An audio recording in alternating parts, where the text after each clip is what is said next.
messieurs, bienvenue à Rencontre extraterrestre. Aujourd'hui, nos deux experts vont vous en dire plus sur les ovnis.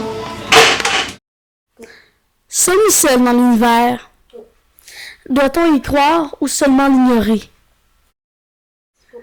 Depuis 25 ans, 15 000 ovnis ont été observés au Canada et 2% des cas demeurent inexpliqués. Un objet volant non identifié, généralement désigné sur l'acronyme OVNI, désigne un phénomène aérien qu'un ou plusieurs témoins affirment avoir observé. Avez-vous entendu parler de la fameuse histoire de Roswell rendue publique en 2014? Eh bien, je vais vous la raconter. Tout a commencé en 1943 lorsqu'un aviateur nommé James Wilson. Il a alors aperçu un ovni. Quelques années plus tard, un crash est survenu à Roswell. Le vaisseau contenait des extraterrestres décédés pendant le crash. Seul un a survécu. Ensuite, l'alien a été amené à la base militaire du Nouveau-Mexique. Il a été identifié sous le nom de EBE.